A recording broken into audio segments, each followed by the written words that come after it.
Fibercast 31. I believe today is the 7th of March, just a Saturday.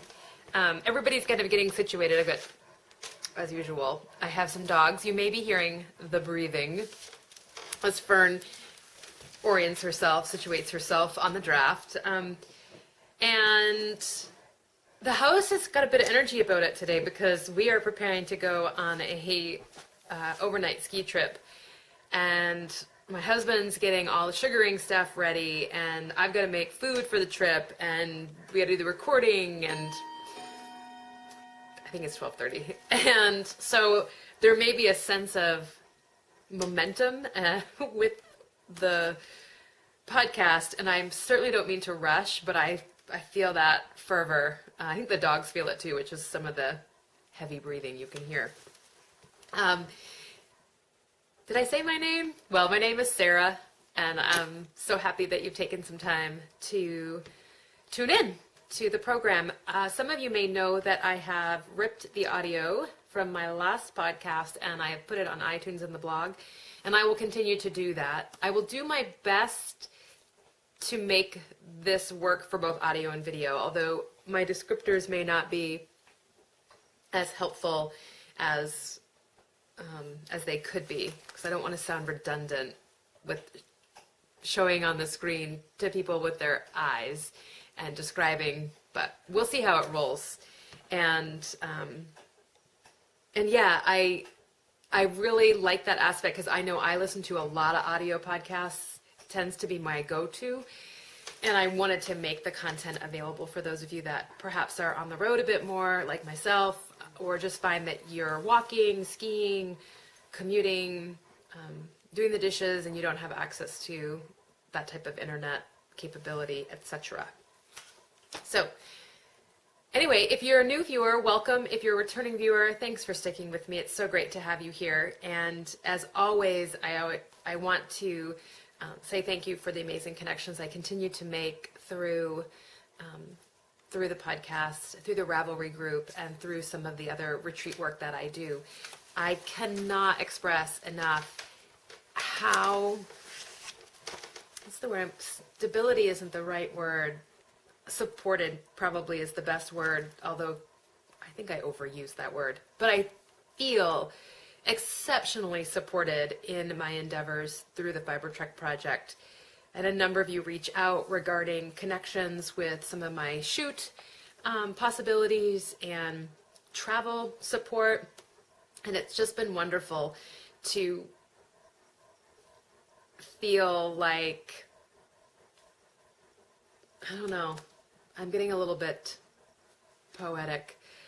So thank you. Thank you for making yourselves available to help us move this project along, which it is moving, and I'll talk a little bit about that in FiberTrek. I had some introductions on the thread. I had Carrie Mountain. She's from Northwest Colorado. She loves big dogs, and she used to live in Bath, Maine. Fern, that's enough. And she recently, I literally just checked my email before I started recording. She had made a comment about Lambspun in Fort Collins, which is still there, and I think I'd been trying to recall that name. I don't know, maybe she didn't, I don't even remember how that came up, if it came up in an episode or not. But thank you so much for giving me the name, because I was having dinner at a friend's the other night who was from Fort Collins and the Denver area, and I could not think of the name of the yarn store in Fort Collins. Welcome to Jan Chuck. She is a mad Northern English woman. She's also the owner of Magpie Lane Crafts. I found her via Etsy when I was looking for some breed-specific fleeces, and she has a shop that stocks every single British breed, and I would encourage you to go take a look at what she has available. She joined the group and introduced herself, so thank you so much. Inanna is from Bainbridge Island, Washington, and I've been there once, and I went to Church Mouse Tea and Yarns, and so has she. She is in love with soulful gray fiber as well, and she wants to wander. If you read her introduction, she talks a little about where she'd like to go, and I can certainly channel that spirit of wandering in cold places, cold, damp places. Fuzzy Love Knots is from Chile. She recently started spinning on a drop spindle, so excellent, and you're in a great space to do that. She is interested in traveling to learn the Mapuche, from the Mapuche, which I'm assuming is an indigenous people in her area in southern Chile, she says, to spin and weave and do all the great traditional art. So if you do that, report back to us, please, because I think that'd be really interesting. It's really nice to see the breadth of geography that's represented in our group, and I love having all that different perspective and different experience there. I also had Oak Blossoms introduce herself. She is a Montana transplant. I think that means that she's been transplanted to Montana, and she's hoping to visit Mountain Meadow Wool. I had put on the iTunes and the blog an audio interview I did with the owners of Mountain Meadow Wool last week, and I advertised it on Instagram, but I didn't really have enough, and it was on the blog, and I didn't really have any other means of getting it out there. So if you're interested in learning about this mill, they're located in Buffalo, Wyoming. You can listen to that audio with Karen and Valerie. It was really fun. They were really inspirational, and they're doing good work. And I want you to know about that. I want you to know about this really great commitment that people all over the world have to bringing us slow wool and supporting a ranching way of life or a shepherding way of life. So I encourage you to go listen to Mountain Meadow Wool. Like I said, it's on iTunes and the blog. I also heard from Sarah Jean. I'm, of course, Sarah Jane, and she is living in South Dakota right now via a couple other states. She has a little serendipitous story about Mountain Meadow Wool, which she shared, and was really happy to get the interview because she had picked up some of their product and never really gotten a chance to go back and research where it was from, and it was from Mountain Meadow Wool. So she was traveling through the Wyoming area. So I talked about, I'm looking at my notes here, and I'm sorry, I can feel that frantic creeping up, and I'm just going to pull it back. So I talked about the Mountain Meadow Wool interview, and you can, like I said, find that for download, audio. Audio will now be available on iTunes and the blog, and the swap, this is a little bit of housekeeping, the swap with New Hampshire Knits, the Soulful Stash swap, is underway. Everybody has been partnered, and more information is available in the thread, and I think that was also emailed to swap partners, and I look forward to seeing what becomes represented. I think there are 20 of us taking part. That includes myself and Claire. And so if you're interested in seeing what comes down the pike for yarns, for soulful yarns, farm yarns, you can take a look. There will be a thread available and see what people are discovering. I think that's it. Here's part of my problem. I listen to a lot of audio podcasts while I'm driving, and so I had said this to Claire in conversation once of New Hampshire Knits. And I have lots of great ideas and reflection when I'm listening to them, but I can't write it down. Although I could record it, I guess. I can't write it down. And so then, a week goes by, 2 weeks goes by. I've completely forgotten if I wanted to add something into the podcast. So I do get a lot of inspiration that I don't end up sharing. And sometimes I feel a bit bummed about that, but anyway, so there's probably a ton of stuff that I've wanted to tell you for the past 2 weeks, and I just can't remember what it is. But that being said, we'll just move on to what I've written down and let that be a good organizational guide. So, finished objects, and I'm wearing it. This is the Red Rock Canyon Shawl by Romy Hill. It's not blocked. And I was going to try and get a close-up of the edging for you. So I think I talked on the podcast last time about the bind off, which is a picot edge bind off. I think it's like 471 stitches, and I was feeling a little intimidated by it. And I was able to figure it out thanks to the support, there's that word, the support of Kelly Dang on Ravelry. She sent me a video link to the Channel Islands bind off, which was really helpful in giving me a visual and also motivating me to just give it a shot and go for it and follow the directions. The directions were I don't know, there was things that were bolded and in red, and I was feeling a bit elementary in my ability. But what I needed to do is I just needed to read the pattern line by line. So I did. I kind of wish my picots were a little bit bigger. I'm not sure how that's going to block, but it is what it is, and I was happy to get it off the needles. I didn't want it to linger there, and I still think that it's a very wearable piece regardless. So the yarn is One Loop and Fiber Arts in her Promenade base, which is a merino yak silk. It is a light fingering. I knit this on a size 6 or 4 millimeter, and the next challenge is going to be blocking this. Part of me is thinking I'm going to wait until at least the snow goes away and pull out this big piece of insulation board that my husband has. It's huge, so I can really stretch this and make it look neat. And it will dry fast. I'm sorry, I'm finding feathers in the in the shawl. It'll just give me that space I need. I don't think I can do it on my 9 blocking mats on my kitchen table. And I'll also get the benefit, hopefully, of sunshine drying it fast. So that is finished, and I think I can still pull off wearing it. Anyway, so works in progress are behind me. I don't want to fiddle too much. I am still continuing to work on the Windswept by Tin Can Knits. I'm knitting this out of Jameson's Shetland yarn in the artichoke colorway. I'm knitting this on a size 7 needle. I have my millimeters written down because I'm not that savvy. 4.5 millimeter. And I'm really loving how this is turning out. I think it's going to fit brilliantly. I think I am 3 inches or 5 inches shy of finishing the body. And then I'll go to the sleeves. So I was listening to Curious Handmade with Helen Stewart, and she's doing, I'm not sure if it's a series, but she's talking about garments and sweater making, and she was asking about our nightmares. I may have mentioned this before, but I was talking about set-in sleeves. And I hate set-in sleeves, and I really hate finishing certain seaming aspects. I don't mind seaming shoulders.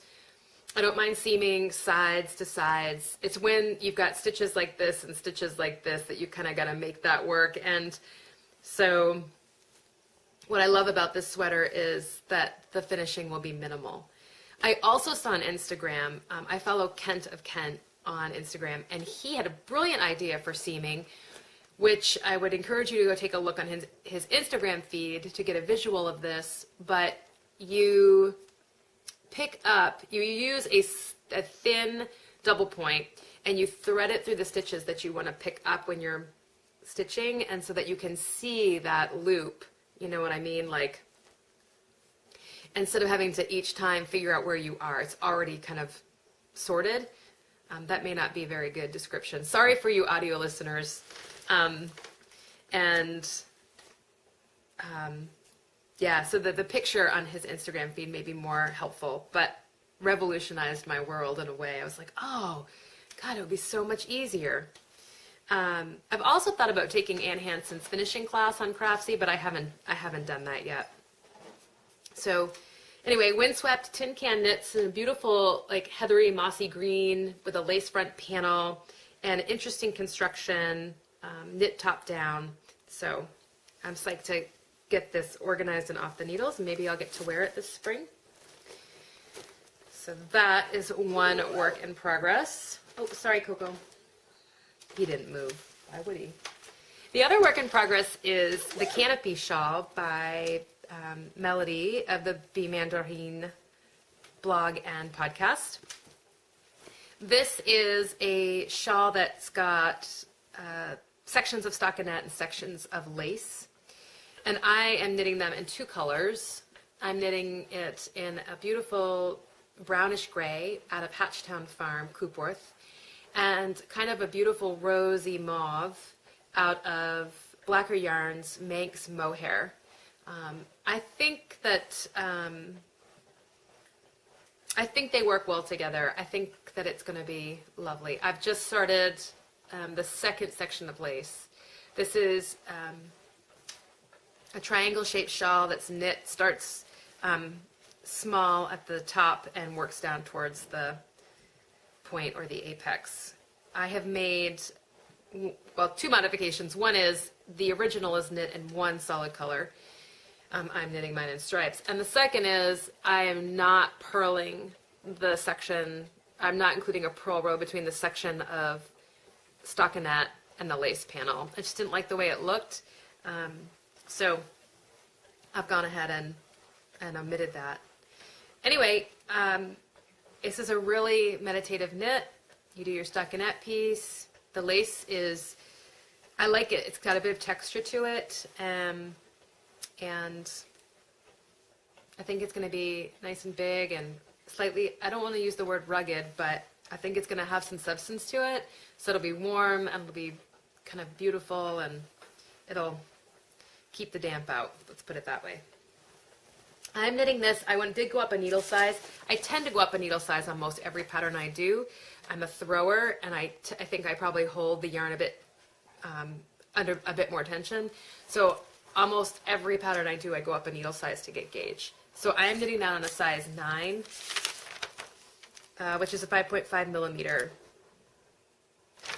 I also wanted to mention that the blacker yarn was a gift from Happy Debs and from Chrissy of the Stitch Together podcast.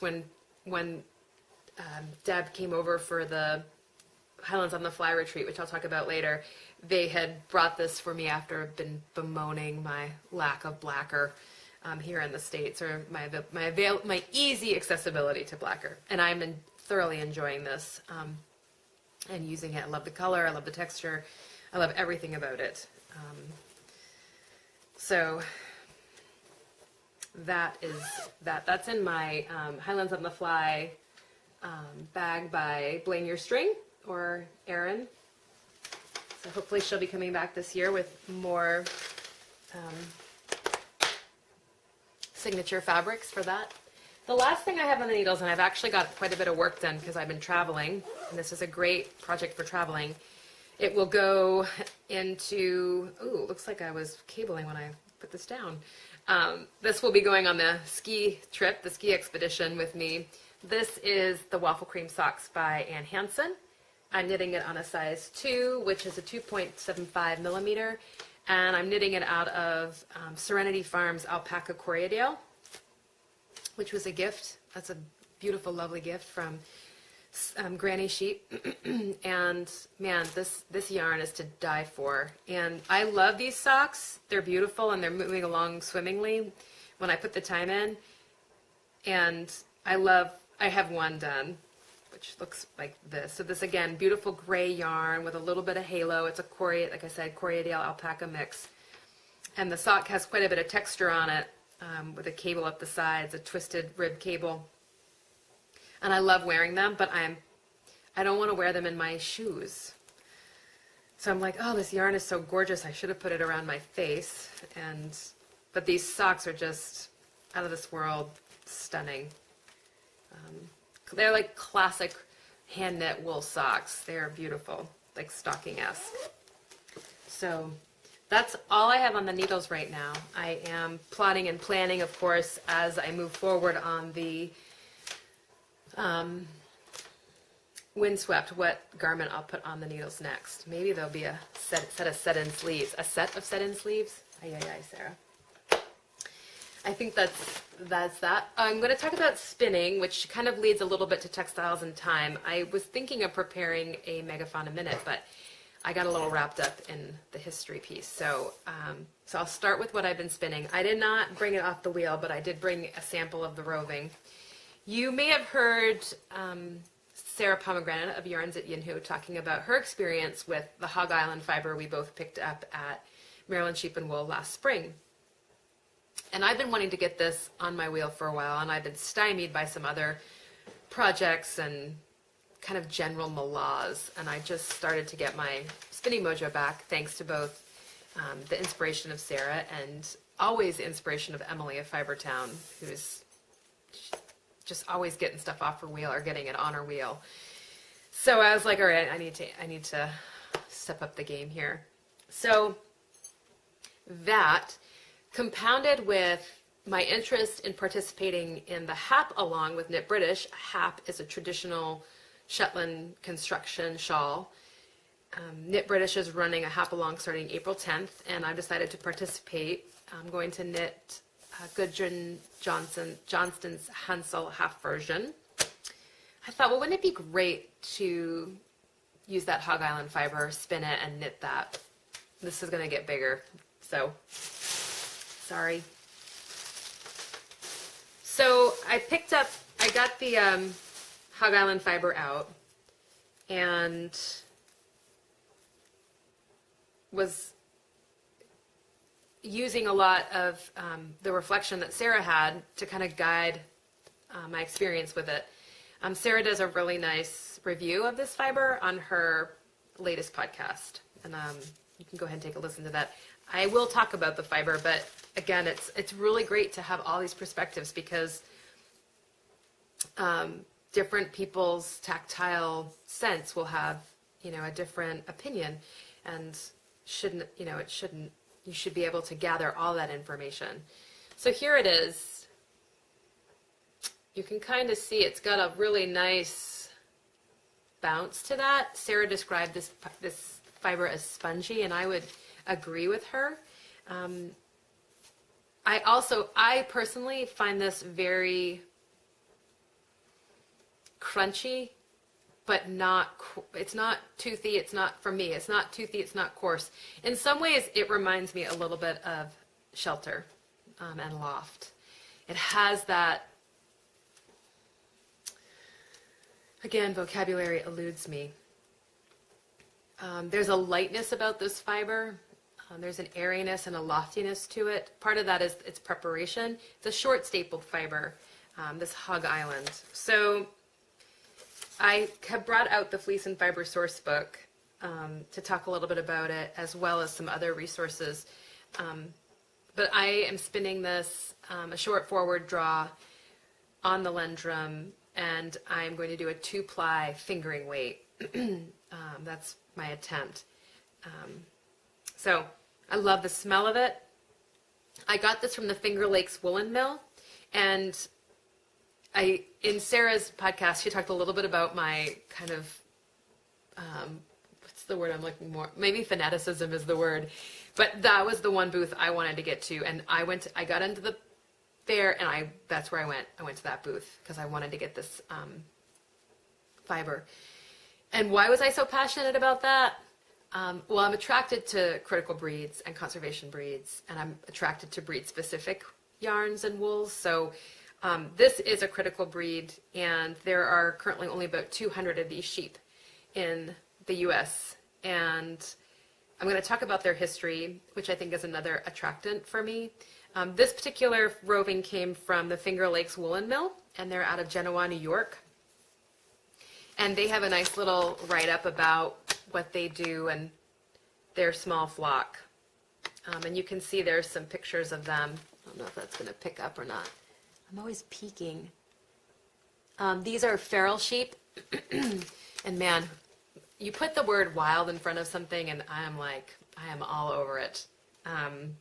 So feral sheep tend to have certain characteristics that separate them out from more domesticated sheep. And I'm on the cusp of that with my Icelandics, and I'm continually attracted to island breeds that have gone feral, breeds that are hardy, scrappy, good mothers, take care of themselves, manage predators. I like that. I like that sense of independence about them. So anyway, this was 4 ounces, and I'm hoping I need about 500 and some odd yards for the project. So I'll probably spin all of it and then use the leftover for something else. I think I just saw the eagle. So Hog Island. Let me grab my notes because I want to give you good information. Critical breed. There are the way that this has gotten bigger is, so the Hansel has a series, or can have a series of color work patterns in it, stripes. And I thought, well, I'm working with a critical breed. Wouldn't it be great to work with other critical breeds in the U.S.? So I've contacted a breeder of Santa Cruz sheep, which is another feral sheep that was off the coast of California. And I've contacted a breeder of Gulf Coast Native, which is a Florida, indigenous sheep to Florida, to see if I could garner some roving and spin it to be part of this critical breed shawl. So, I don't know. I like the theme. So we'll see if I hear from them. In the meantime, I have, and I'll tell you a little bit about some other yarn I got. Well, I'll share it with you now. I was sent by the lovely Knitty Girl One of Undid Yarns some of her Navajo churro that she had procured. I'm thinking about incorporating that into this shawl as well. Navajo churro are considered threatened. If you go to the Livestock Conservancy site, they have specific categories of conservation, and the Navajo churro, the American Jacob, which I also have, are both listed as threatened. So it's critical, threatened, endangered, and recovering, I think. So I could include some of the churro in the shawl. I'll tell you a little bit more about what she sent later. So Hog Island, 2 to 8 pound, or 0.9, 3.6 kilogram fleece weights. These sheep tend to be small, and their staple length is, there's insufficient data, and they examined a range of 1.5 to 2.5 inches. So I've deviated from my long wool obsession for my critical breeds obsession. So this is a single coated fleece, high in lanolin, with locks somewhat rectangular and dense with a disorganized crimp, which is why I think I'm getting a lovely loft to it. Natural colors, white, sometimes black. So that's nice to have that recessive work of the color in the breed. So these guys were, I'm trying to organize my thoughts because the way textiles and time kind of plays into this, but these guys are from Hog Island, and that was an island right at the mouth of the James River. And when I found that out, and I found out that they had been there for about 400 years, I immediately thought of Jamestown Colony and thought I would share with you a little bit of history of Jamestown Colony. I had the chance to visit Jamestown a couple years ago with my husband, and I didn't know about Hog Island at the time, so I wasn't able to make that connection then. I am always a little bit attracted to these colonies. Now, granted, Jamestown didn't disappear, but Roanoke did. And there's kind of a mystery about Roanoke, which was off the coast of North Carolina. But there were these, I don't know, there's just a mystique about them to me that is really intriguing. And you'll find with Jamestown, they certainly had their series of hardships and poor luck. So anyway, the proximity of Hog Island and the fact that they've been there for about 400 years and the establishment of the Jamestown Colony at the mouth, right up on the James River, I don't know, I was just like, wow, I mean, these sheep were part of that. They were part of that great history, that amazing history, and here's an opportunity to work with that history. And I know I get a little bit sappy about that, and some people they don't see that connection as valuable or interesting. And I guess valuable isn't the right word. Maybe interesting, but I'm a history buff. I taught history, secondary ed, and so it's always been an important element, and it's always been a driving force in some of my decision makings for handcraft, right? So I knit because of its historical connections. I have Icelandics because they're historical connections, and I just love the concept that this breed, this particular sheep, was a piece and part, and it's a way to work with that. So let me tell you a little bit about Jamestown. And I know I said I was a history teacher, but I haven't taught U.S. history in forever. So in June of 1606, King James I granted a charter to a group of London entrepreneurs, the Virginia Company, to establish a satellite English settlement in the Chesapeake region of North America. By December, 104 settlers sailed from London, instructed to settle Virginia, find gold, and seek a water route to the Orient. Some traditional scholars of early Jamestown history believe that those pioneers could not have been more ill-suited for the task. Because Captain John Smith identified about half of the group as gentlemen, it was logical indeed for historians to assume that these gentry knew nothing of or thought it beneath their station to tame a wilderness. Recent historical and archaeological research at the site of Jamestown suggests that at least some of the gentlemen, and certainly many of the artisan, craftsmen, and laborers who accompanied them all made every effort to make the colony succeed. While disease and famine and continuing attacks of neighboring Algonquins took a tremendous toll on the population, there were times when the Powhatan Indian tribe revived the colony with food in exchange for glass beads, copper, and iron implements. It appears that eventual structured leadership of Captain John Smith kept the colony from dissolving. The starving time, winter, followed Smith's departure in 1609, during which only 60 of the original 214 settlers at Jamestown survived. That June, the survivors decided to bury cannon and armor and abandon the town. It was only the arrival of the new governor, Lord Delaware, and his supply ships that brought the colonists back to the fort and the colony back on its feet. Although the suffering did not totally end at Jamestown for decades, some years of peace and prosperity followed the wedding of Pocahontas, the favored daughter of the Algonquin chief Powhatan, to tobacco entrepreneur John Rolfe.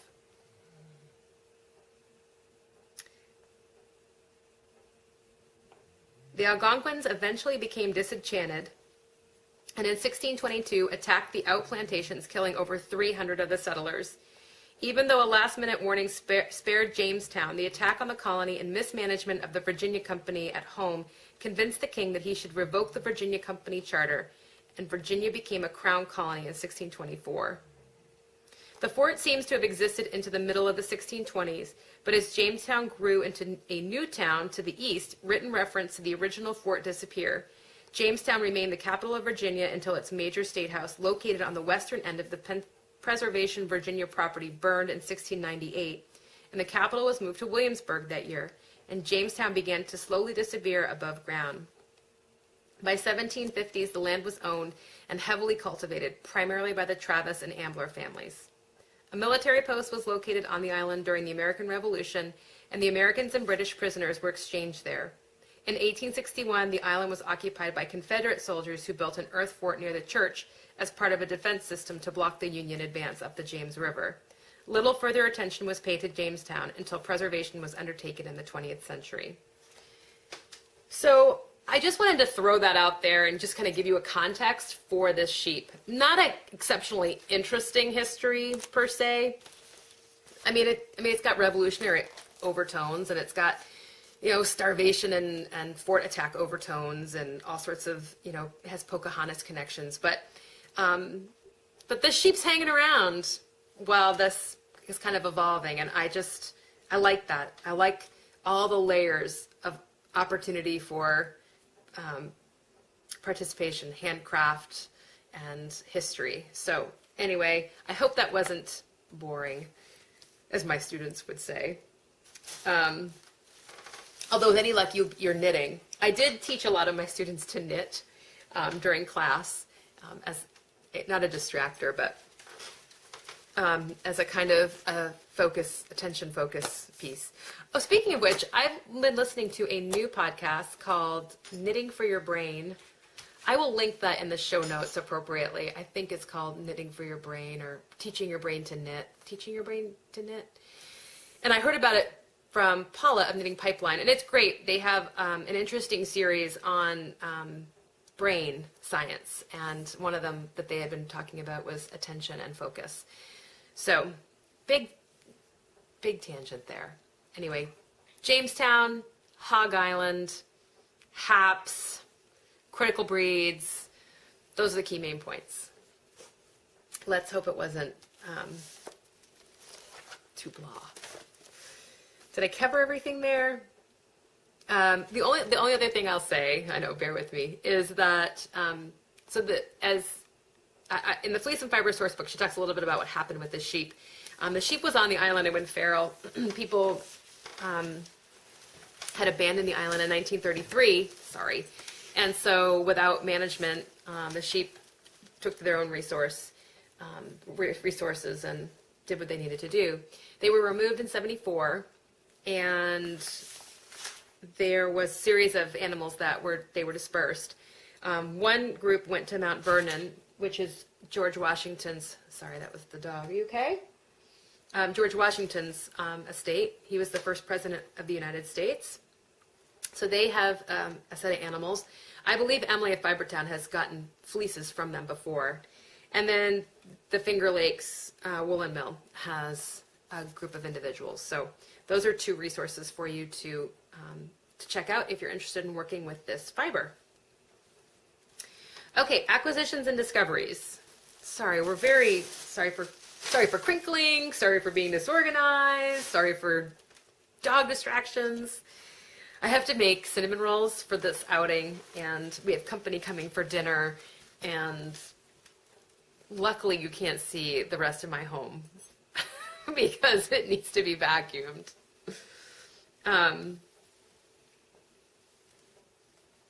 Okay.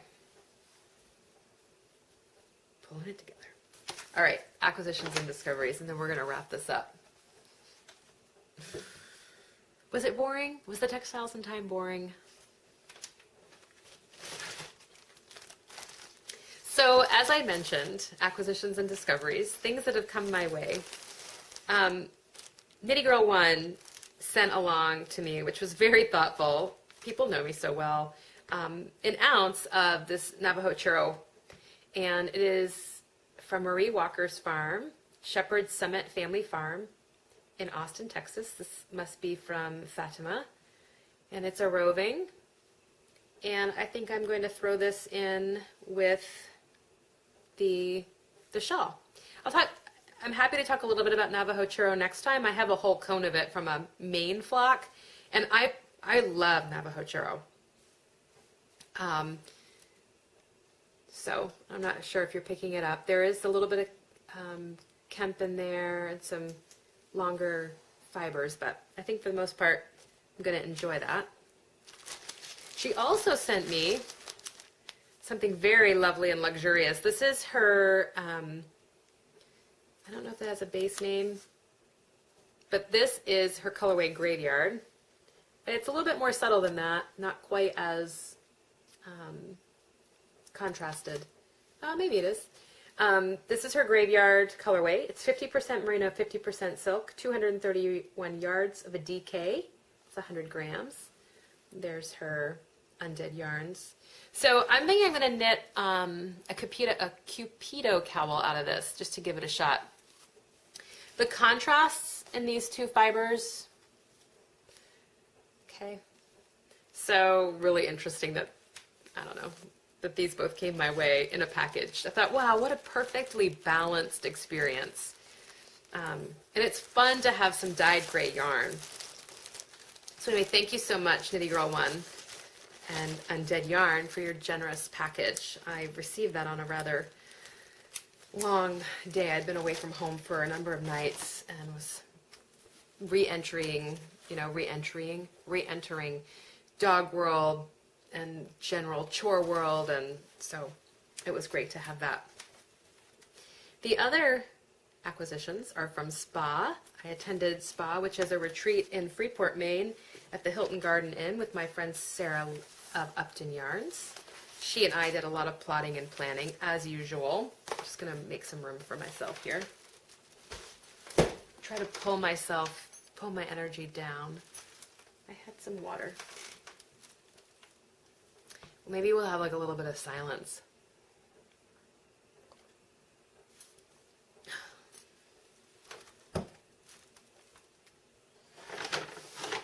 So I wanted to just point this out because I was really psyched and happy for Sarah that her story and her hard work was being talked about in this season's Interweave Knits. And there she is. And the fact that she has the word seafarer and utilitarian in the title tells you a lot. The title of this article is Will It Work? The Utilitarian Yarns of Seafarer Sarah Lake Upton. And man, I love all those adjectives, and I love her yarns. She just went back out, so she's gone for a couple weeks. Sarah and I will both be attending New Hampshire Sheep and Wool when she returns, and meeting up with hopefully Claire of New Hampshire Knits, and having a grand old time connecting at a local festival. So if you're intending to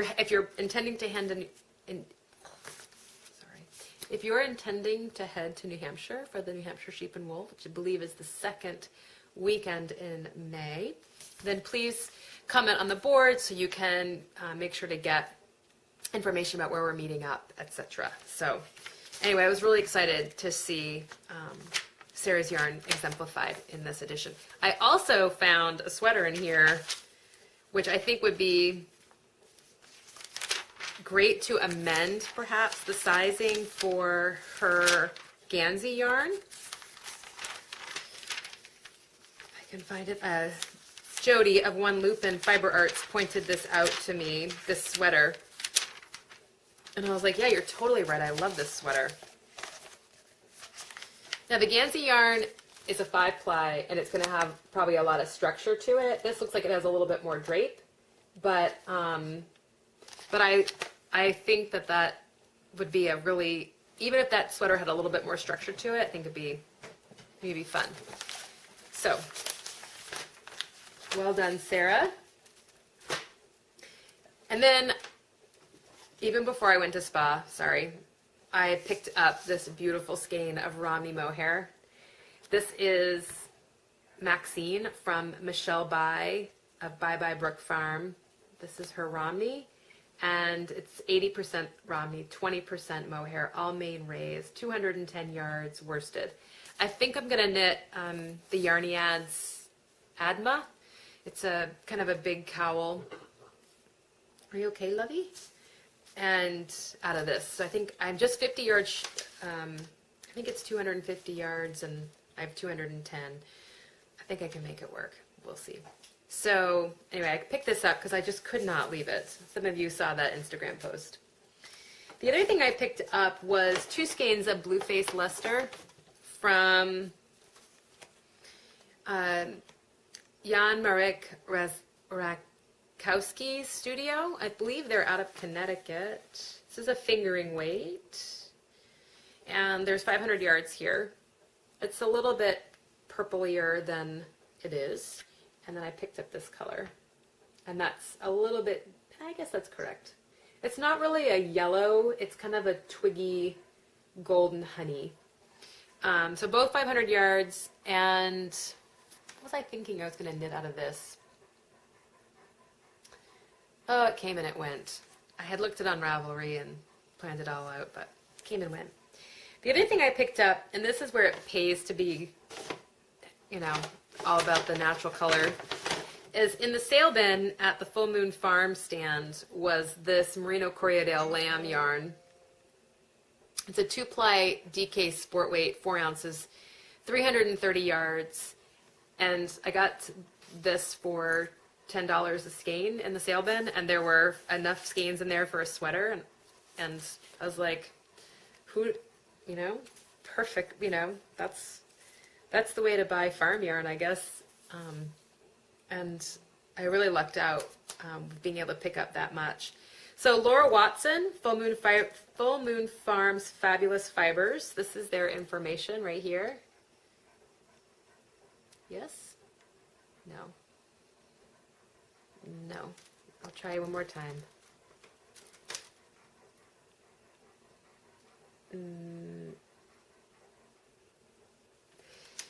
Full Moon Farms Fabulous Fibers and Yarn, and they'll be linked in the show notes. They're out of Gardner, New York, and Full Moon, I'll just hold it up, see if it works. Bernie, I think the email address is right there. Yeah, so I'm not 100% sure what this might be. I'm thinking of knitting, like Braid Hills by Kate Davies out of this. Fernie. But anyway, that's there for whatever creative outlet I should need. So I think that's it for acquisitions and discoveries. And I put my show notes away. So, Fiber Trek. So I've had a lot of really good movement with Fiber Trek. I've been able to connect with the Textiles Museum in Lowell. And I am planning to go down to Lowell for my birthday and scout the shoot. So I'll be in touch with those of you who are close by if looking to rendezvous at all. I'll be bringing my husband with me, and with any luck, Tyler and his partner will be able to go too, so we can get a real feel for how this shoot's going to roll. So again, lots of connections have been happening through viewers that are really providing a lot of progress and movement and momentum for the work we're doing in it, and I really, really appreciate it. So I will keep you updated on that shoot. In the meantime, we are also making connections with other stories, and we'll be gathering that content. So really, really exciting time for us. I think with that, I'm going to bid you a fond farewell. Like I said, we're headed out on a ski adventure, and there's bits and pieces to do, and I'm a packer of the day. Like the day of, I pack, and my husband doesn't appreciate that trait. So I'm going to try and pack the day before. Hi, bud. Which also includes managing all the food. And I know that this episode has felt a little squirrely, and we're just going to let it be squirrely this time. I don't know if they're never not squirrely. All the same, I hope that you have a great 2 weeks. I will see you soon, and that's my tagline. All right, bye, you guys.